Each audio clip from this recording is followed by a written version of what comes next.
There are 76 signature moves among all legendary and mythical Pokemon, and today I'm going to be ranking all of them from worst to best using this tier list. Starting in the F tier, aka the horrible tier, these are the moves that you just want to never use. Either their effects are terrible, or they are always outclassed by another move the Pokemon already learns. The poster children for this tier are Black and White Kyurem signature moves, Freeze Shock and Ice Burn. Not only do you need to charge these moves for a turn, but they only have 90% accuracy, which means you can waste 2 entire turns for nothing. Even if you hold the power herb to skip the charge, it's too big of a gamble. If you miss, these guys are cooked. Just use Ice Beam. On that note, basically any move that recharges afterward belongs here. I'm talking Necrozma's Prismatic Laser. I'm talking Eternatus's Eterna Beam, which isn't even in the game anymore.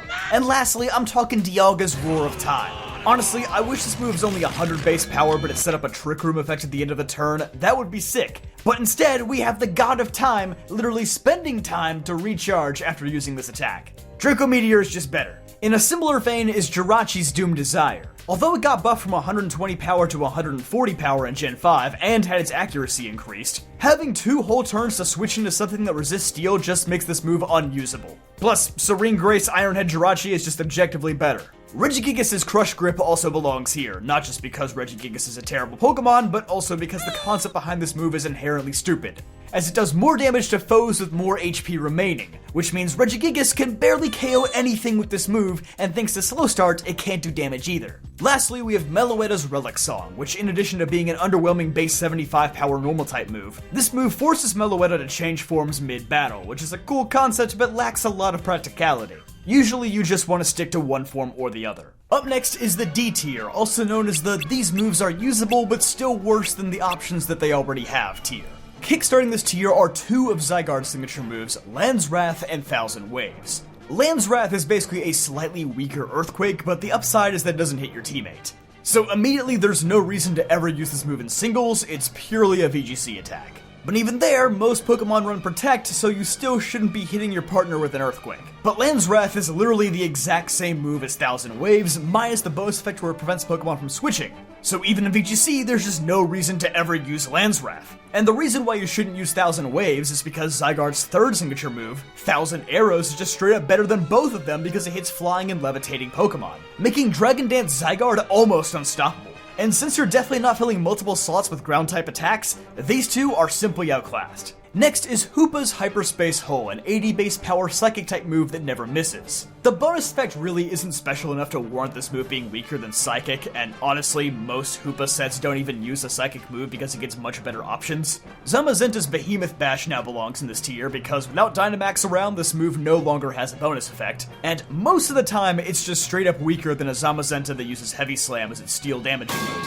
So it's pretty obsolete these days. And the last move in this tier is Genesect's Technoblast. This move definitely used to be F tier, but now that it's 120 base power, you could at least justify burning an item slot on Dow's Drive just to use the water version of this move. But honestly, that's only for very niche situations. Genesect holding any item other than a drive is almost always better, and the gimmick of changing this one move's type simply doesn't work. Plus, Genesect already learns Flamethrower, Ice Beam, and Thunderbolt, so he's got the coverage with or without this attack. Moving into C tier, this tier encompasses moves that have a usage, but most of the time they're just too niche, or they're just okay. There's nothing that makes these moves explicitly better than most. Starting us off here is Giratina's Shadow Force. The only reason this move is even here is for the fact that it hits through Protect, and it gives Giratina a usable physical ghost move. But as a move that gives the opponent a turn to react and send out a normal type or anything that resists Ghost, it can only go this high. And most of the time, people just opt to run Shadow Ball instead, so maybe it should honestly be D tier. But I can at least see a reason to use this attack unlike the ones below it, so in C it goes. Normal Kyurem's signature move Glaciate also resides here. It's just a better Icy Wind, so you'd probably see it used in VGC a lot if Kyurem was actually a good restricted mon. Spoiler alert, it's not. But in singles, this move sucks and is definitely not on the same tier as most signature moves. On the note of Unova Dragon, Zekrom and Reshiram's Fusion Bolt and Fusion Flare also land here. As 100 power, 100 accuracy moves, they're pretty solid, although the bonus effect of doing double damage after the other one is used is pretty much only relevant for the main story fight against End's Dragon. This is probably never happening in a competitive setting. And I also feel like more people would rather use their other signature moves over these, but I will say Fusion Bolt is at least a great option to run on Victini. Galarian Articuno's Freezing Glare lands in this tier. 90 base power, 10% freeze chance is pretty good, but not enough to really separate it from the other pack of useful Psychic-type moves. Manaphy's Heart Swap also lands here. It can be useful to steal stat buffs from Pokemon who like to set up a lot, but I think most of the time Manaphy would rather just set itself up with Tail Glow instead, because that move is ridiculous. But still, there are niche uses for Heart Swap. Enamorus' Springtide Storm belongs here. It is 100 power, 80% accuracy, with a 30% chance to reduce the opponent's attack stat. And it hits both targets, so it's definitely a VGC move. But honestly, it's very underwhelming compared to all the other Storm moves that the other members of its quartet gets. Unlike the others, the accuracy of this move doesn't get raised in the rain for some reason, and it still only has 5 PP instead of 10. And if your opponent is a special attacker, then you're just using a low accuracy fairy move for no good reason. Moonblast is just more reliable, and this move is definitely the reason why you never see anybody use Enamorus over the others. And the last move in this tier is the one I probably struggled with the most in this entire video, and that is Dark Void. At its peak, Dark Void was easily an S tier move, but post Smeargle nerf to 50% accuracy, it could honestly land anywhere between A and D depending on how good your RNG is on that day. It also doesn't help that in singles, Dark Void is literally just worse Hypnosis, which Darkrai also learns, so if you're not playing VGC, you're just never using this move. And even then, Darkrai is banned in VGC most of the time, and for that reason, I don't think it can go any higher than C tier, which pains me a lot. Okay, are you still awake? Good, because B tier is massive. This is the sometimes great or usually just good for that specific Pokemon tier. Usually it's the best option that Pokemon has, but if that Pokemon learned other moves, or if the move is usable by other Pokemon, it may not always be the go-to option. Starting this tier off is Galarian Zapdos' Thunderous Kick. 90 base power and always lowers defense, this attack can be very good, but sometimes players may opt for close combat instead just to get the big first turn damage. You'll definitely see this move a lot though. Zygarde's Cord Enforcer goes here. It's a decent alternative to Draco Meteor since it has no drawback, but at 100 base power it's just a solid attack, nothing more. The same can be said for Eternatus' Dynamax Cannon, which now that Dynamax is gone, it no longer has a bonus effect. It's mostly the same attack as Core Enforcer. On that note, Behemoth Blade also goes here. It's a solid 100 base power steel type attack, but now that it's lost its bonus effect, it's not the broken move it once was. Ironically, some people might have chosen to run Iron Head over Behemoth Blade, if not for the fact that Iron Head has to turn into Behemoth Blade when Zacian transforms, so that's kinda funny actually. At least this move is still Zacian's best steel type option though, unlike Behemoth Bash for Zamazenta. While we're knocking out 100 base power attacks with no significant bonus effects, let's go ahead and put down Mewtwo's Psystrike, Solgaleo's Sunsteel Strike, Lunala's Moongeist Beam, and Hoopa's Hyperspace Fury. They're all solid, these Pokemon are definitely going to use these moves, but they're not anything too amazing. Slightly in the same vein, we also have Lugia's Aeroblast and Palkia's Spatial Rend. These moves are essentially reskins of each other. 100 base power, 95% accuracy, and a raised critical hit ratio. Again, both are solid, but not definitive options. Cresselia's signature moves, Lunar Dance and Lunar Blessing, both belong here as good support options. Cresselia won't always run these moves, but it's certainly possible. I was really high on Lunar Blessing in particular when Legends Arceus released, but now that it no longer raises evasion, I think it's just okay. Still, being life due but curing status conditions is pretty solid for doubles. Also, Zarude's Jungle Healing is just a reskin of this attack, so it also goes here. I also used to be really high on the Lake Trio's new move, Mystical Power, but it also didn't transition quite as well into Gen 9. It's basically just a better charge beam, 70 power, 90% accuracy, and always raises special attack. But I think only Azelf really appreciates this version of the move as the attacker of the group. And even then, a lot of players would rather just use Psychic for reliability or outright damage. The Tapu's Nature's Madness and the Treasure of Ruin's Ruination are reskin versions of Super Fang, certainly useful for dealing damage with bulky targets in VGC. It depends on who uses it though. Like, Chien Pao is probably never using this attack, but Tinglu is always using it, so B tier seems suitable. Nature's Madness could be A tier if Z moves still existed, because Guardian of Alola doing 75% damage to any target was very useful at times, but as it stands now, B tier as well. Keldio's Secret Sword goes here. At 85 power, it may seem kinda underwhelming, but this is definitely Keldio's best special attacking fighting move. It's made just for him, so it's fine. And lastly, we have the signature moves of Silvally and Arceus, Multi-Attack and Judgment, which are basically the same thing now that Multi-Attack was buffed to 120 base power. Judgment is 100, but Arceus also gets a 20% boost from its plate, so it's functionally 120 as well. These attacks are kinda weird because depending on the form, the attack is either meh, or it's literally the only option. Like if you're using Poison Sylvali or Poison Arceus, which I have no idea why you would, then yeah, you have to use these attacks. But there are other forms where you definitely don't have to. So ultimately both are B because it just depends on circumstances. Did you enjoy B tier? I hope so, because A tier is even larger. And if you made it this far, you should subscribe. You'll probably like my other videos. This is simple. A stands for always good. These Pokemon will never overlook the opportunity to use these attacks, and most of them have really good bonus effects. Case in point, Volcanion Steam Eruption.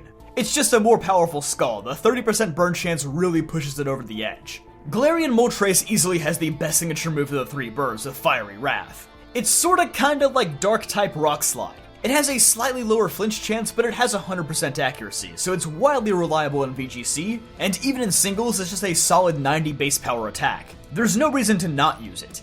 It's very well designed. Groudon's Precipice Blades belong here, and the only reason it's not in the same tier as Origin Pulse is that it's a ground-type move, so it can't be boosted by the weather. I guess that also means it can't be weakened by the weather either, but usually that's something you have control over if you're locking into the move. 85% accuracy is a little meh, but it does hit both targets, so it's great for VGC. On that note, Rayquaza's Dragon Ascent does belong here. Since it no longer causes Mega Evolution, it's not S tier anymore, but it's basically flying type close combat. There's no reason for a Rayquaza to not run this move. But also related to Groudon is Koraidon with Collision Course. Again, if this move could be boosted by weather or terrain like Miraidon's Electro Drift, it would be S. But as a fighting move, it's A tier. And it has a decent bonus effect of doing 33% more damage if it's super effective. And fighting is super effective against a lot of relevant types, most notably Steel. Ogerpon's Ivy Cudgel is here. It's not broken, but since it changes types the Ogerpon's form changes, it's always a reliable option that does tons of damage. And it literally just won the World Championships. Staying with the DLC mons for a bit, we have Pecharunt's Malignant Chain. Originally I had this in B with the other 100 base power moves, but considering Pecharunt's ability Poison Puppeteer pairs with this ability so well, both poisoning and confusing the foe, I had to move it up. It's really good. On the note of mythicals, all three of Alola's mythicals have A tier signature moves. Marshallow's Spectral Thief at 90 base power alone is fine, but the fact that it also steals stat buffs is amazing. Especially since this Pokemon tends to fight a lot of Dragon Dancers in the Ubers tier. Magearna's Fleur Cannon is basically just Fairy-type Draco Meteor and pairs greatly with its Soul Heart ability, so it's also here. And Zeraora's Plasma Fist qualify as well. Simply because there isn't another physical electric move that even comes close to being as good as this one, aside from the new Supercell Slam. But this move also turns all normal type attacks into electric ones, which means if used at the right time, it can restore Zeraora's health with Volt Absorb, so once again, good synergy between move and ability. Both of Victini's signature moves also land here. I feel like V-Create often overshadows Searing Shot due to its amazing base power, but Searing Shot is still amazingly good. And most people don't realize that it has the same burn chance as Scald, but an even higher base power. Necrozma's good signature move belongs here, Photon Geyser, which is tailor-made to fit any Necrozma form since it changes between physical or special depending on which of your stats is higher. Also, the move I mentioned earlier in this video, 1000 Arrows, is by far the best of Zygarde's 4 signature moves. Since it hits flying and levitating opponents, it might just be the best ground-type attack in the game, even with 90 base power. Manaphy also has another signature move that is better than the original, and that is Take Heart, a move I'm sure most people haven't even heard of. Basically, this move is Cosmic Power, raising both of its defense stats, but with the added bonus of curing any status condition, which makes it fantastic for stored power movesets. Zekrom and Reshiram's secondary signature moves are also here, Bolt Strike and Blue Flare, both dealing massive amounts of damage and with a high chance of a bonus effect. Deoxys' Psycho Boost is here, it's 140 base power, basically just a slightly stronger Draco Meteor. The new Regi's moves, Thunder Cage and Dragon Energy, both go here. Thunder Cage is a great trapping move, and Dragon Energy deals tons of damage and is really good on Trick Room teams. Melmetal's Double Iron Bash goes here, good for breaking substitutes and focus sashes while still doing lots of damage. And finally, for a duo of completely unrelated storms, Diance's Diamond Storm and Heatram's Magma Storm. Both do solid damage with fantastic bonus effects to boot. And with that, we've concluded our A tier. We'll be moving on to S tier, which are just straight up broken moves. Beginning this tier are both of the XY Legendaries moves. Xerneas' Geomancy, which ran the meta for several years. While holding a Power Herb, this move is basically 2 Quiver Dances in one turn. giving Xerneas enough unlimited power to make Palpatine jealous. And Yveltal's Oblivion Wing may not seem like much at 80 base power, but with a massive 75% of the damage dealt turning into HP recovery, it makes Yveltal a fantastic wall. The aforementioned Origin Pulse belonging to Kyogre goes here. Not only does it hit both targets, if you're lucky, but is further boosted by the rain to 180 power, before factoring in Stab, which gets it to 270. Also mentioned earlier was Miraidon's Electro Drift. It has the same boost effect as Koraidon's Collision Course, but being an electric move means it gets boosted by Miraidon's Hadron Engine, which sets up Electric Terrain. So Electro Drift will deal massive single target damage. By far the oldest move in this tier is Ho-Oh's Sacred Fire. With 100 base power and a whopping 50% burn chance, this attack is stupid good, and can even be used by the non-restricted legendary Entei now. The second oldest move here is Shaman's Seed Flare, as it's one of the few moves in the game to lower an opponent's special defense stat by 2 stages instead of 1. At 120 base power, you may tank the first one, but you are definitely not tanking the second.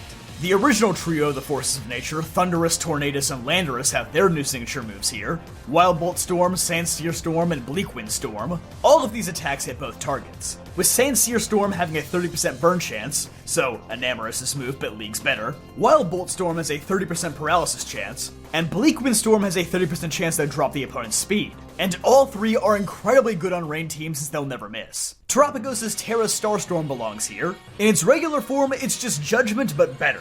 But what pushes this move over the edge is the fact that when terastallized, it becomes a Stellar type move and hits both opponents. Will it get lowered next generation when we inevitably lose Terra types? Probably. But for now, it's S. And for the last 4 moves of the video, we have the most dreaded duo in modern Pokemon repping them. The Galar DLC duo of Urshifu and Calyrex. Urshifu's Wicked Blow and Surging Strikes are both incredible. Hitting through Protect and always scoring critical hits alone would be enough to be considered S tier. But Surging Strikes is even better, since it can be boosted by Rain, and being a multi-hit attack means that Focus Sash or Sturdy can't stop it either. It might just be the best single target attack in the entire game.